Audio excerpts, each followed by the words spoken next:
Hi there, it's Andy from Email Love, and today I'm going to discuss how to optimize the weight of your email so that you can avoid getting clipped in Gmail.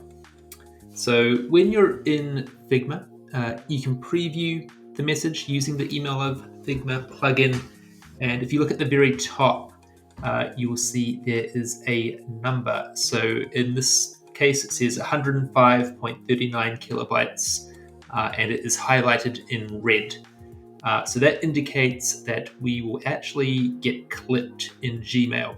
Now, clipping occurs when the email is above 102 kilobytes. And so it will basically cut off the bottom of your email if you have more code than that. It's basically the amount of code that you're sending to Gmail. So this can be an issue if you have a very long email. And luckily with the Email Love Figma plugin, there are ways to optimize the code, which I'm going to go through in a moment. But that's how you know if the email is going to get clipped. So before you even send a test, preview it in Figma and check out how heavy the plugin says it is. Okay, so let's take a look at this email here that I've created. So this is just an example email using our components. You can see it's quite long, and it's worth understanding the component structure of the email because this is what adds weight. So each wrapper you see on the left-hand side here is basically a table. So this creates an HTML table, which then holds a section. And then within the section, you can have between 1 and 4 columns. And the columns is where you'll find your images, your text, and your button frames. And so what we want to do is we want to minimize the number of wrappers we're using within the email. Because fewer wrappers means fewer tables and less HTML will be in the actual sent email. And so what I'm going to do in this tutorial is basically combine this middle section here into a single wrapper. And so what we can do is if we open up the wrapper, a wrapper can have multiple sections.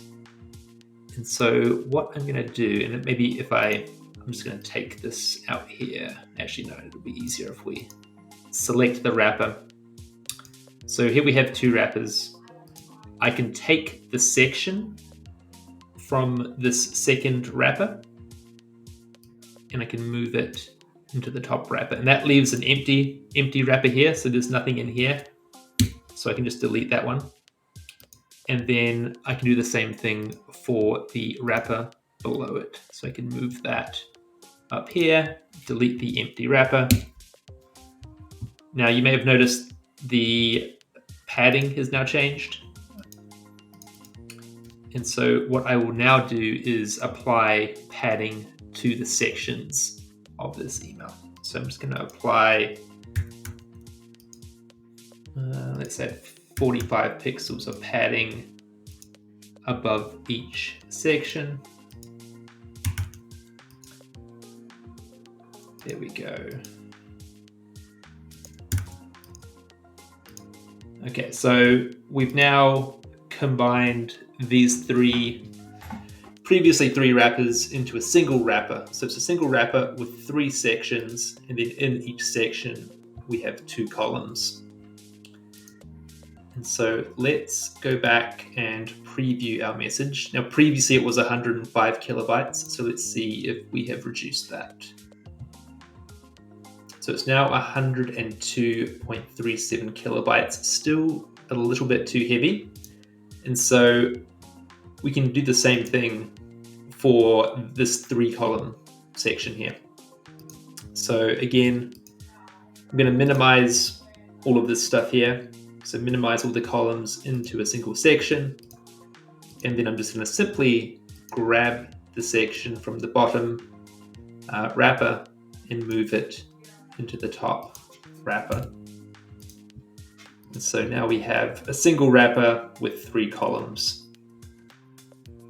Okay, so let's see if that has helped. Okay, there we go, just turned green. So we now have an email that is 101.32 kilobytes, and that should not get clipped in Gmail. So that's everything I wanted to show you. Obviously, understanding how the structure works on the left-hand side is important for optimizing the weight of your email. But once you understand that, you can very quickly start combining your sections into a single wrapper and optimizing the weight of your email. So hopefully that helps. Thank you.